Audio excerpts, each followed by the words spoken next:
let's just fast forward 10 years. The dollar most likely will still be the world reserve currency, but it might not be the world reserve asset. Those two things are different. So, if you're a central bank, what are you going to hold as your reserves? Is it going to be the dollar or is it going to be gold? Like another thing that you got to realize, and we didn't talk about this too much, but the US freezing all of Russia's central bank's FX or dollar reserves. That dollar that you have, every single one of your listeners or viewers right now, the dollars they think they have, they're a liability of a commercial bank. And that commercial bank could come in and just freeze your account, and all of a sudden you don't have your dollars anymore. In other words, there's an extreme amount of counterparty risk involved in owning dollars.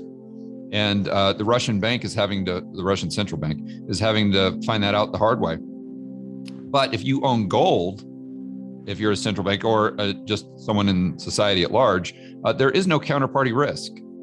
None. That gold is not someone else's liability. It is strictly your asset. That's it. So, again, going back to Saudi Arabia, India, Brazil, all Iran, they're looking at what's happening in Russia.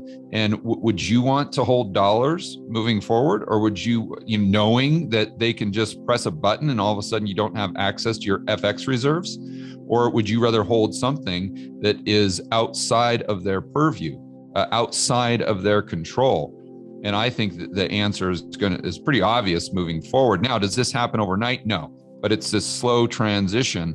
And so in that world, let's say 10 years in the future, you could see these central banks holding gold or Bitcoin, whichever they prefer, maybe a combination of both, as their reserve asset, but still the means of transacting in the global economy could be the dollar. It's just that, let's use China as an example. So we all know that China runs a huge trade surplus with the United States. So they export us stuff and we basically export them green pieces of paper. And what they usually do, take the green pieces of paper, buy treasuries, and that's what they hold on to for a large portion of their reserves. Well, in the future, they could still do that transaction with the dollar, but instead, as soon as China gets the dollars, they could just sell them directly out into the market or take those dollars and buy gold.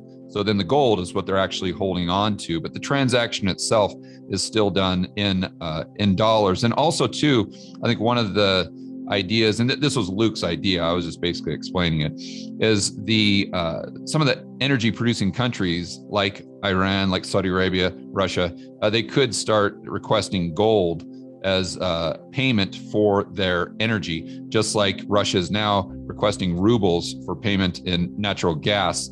And so this would give them a hedge against, using dollars, because even if the dollar loses value relative to, stuff, they're holding the gold, which is going to maintain its purchasing power. So my point there is they could still use dollar denominated debt. They could still use the dollar for these transactional purposes if it's more convenient. But at the end of the day, that's not the reserve asset they're holding, because they need to hold something that, number one, isn't anyone else's liability. Therefore, no one else has control over it. And number two, something that's going to maintain its purchasing power. We look at that in terms of our own lives, but when you look at it at a country level, you have to understand that these countries have pros and cons, right? And I think I outlined this in the video. China is very dollar rich, but they're energy poor.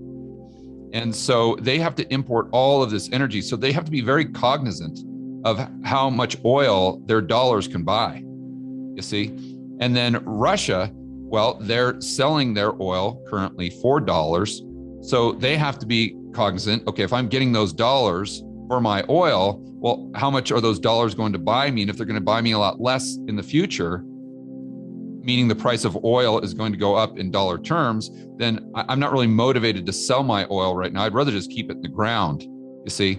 But if they're settling in gold, again, going back to that point, it incentivizes them to pull this out of the ground, the oil out of the ground now, because they've got a reserve asset that's going to maintain its purchasing power. And China is incentivized because now they have especially if, and I think in that video, I talked about them pegging gold to oil or oil to gold at a specific rate.